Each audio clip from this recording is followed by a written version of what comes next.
and continues to be. What do you make of that? Yeah, and it wasn't at a time where Israel was fighting an existential battle against this type of a barbaric enemy. You know, Neil, this $1 billion package it is not in the least bit curative of the abandonment by Biden of Israel last week. I mean, this is a proposed sale, right? This is a sale that goes through Congress, and when everything is put together and the arms get shipped on a boat, it gets to Israel in about 2 years, right? That's what we're talking about, something that will get to Israel in a couple of years. What Biden withheld last week were shipments of ammunition that were ready to go. I mean, Israel needed them right away. Their bombs needed to destroy terror tunnels, and there are these JDAM kits, precision-guided kits, that take dumb bombs, make them smarter, and help Israel to fight the war more precisely, more surgically, actually avoid the loss of civilian life. So there's no comparison. I mean, this may be a throwaway. I mean, it was leaked out by the State Department yesterday.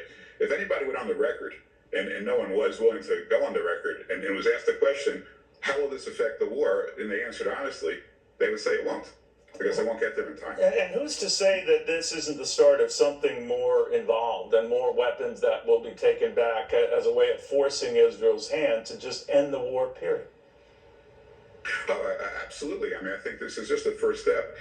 Actually, this is the second step. The first step was the continuous visiting by Blinken, by Sullivan, by Austin, sitting in the War Cabinet week after week after week, micromanaging Israel's war. I mean, it started off wrong from the beginning.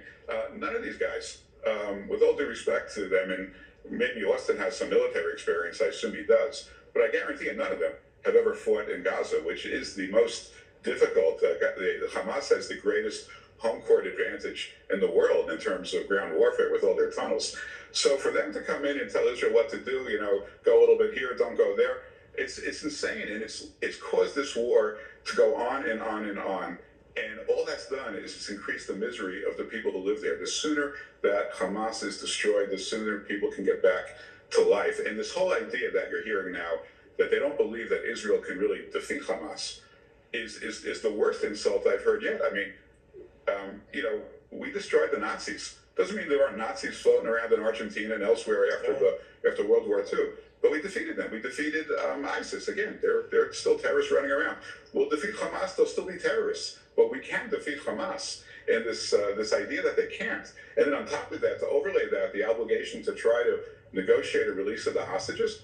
Why would Hamas play ball under these circumstances? They're getting everything they want for free from the Biden administration. And that's sort of them thinking through that, if that is indeed the case. Maybe Israel wants to eradicate Hamas, or that's its goal. And maybe the clear message we're sending is we don't. We don't think it should be annihilated. Well, you know, if that's our message, then shame on us and woe to us, because you know, undoubtedly with the open border over the last couple of years, we've got people in this country who want to harm us as well. And if we're not able to show strength and unity and resolve to defeat radical Islamic terrorism, it's not just Israel that will pay the price, it will be America as well. But isn't that the message, Ambassador, we're sending? It is. It is, unfortunately, and it's very disturbing, and it's one that I believe will change no later than November 5th. I would love it to change a lot sooner. Got it. Ambassador, always an honor to have you. David Friedman, the former U.S. Ambassador to Israel. More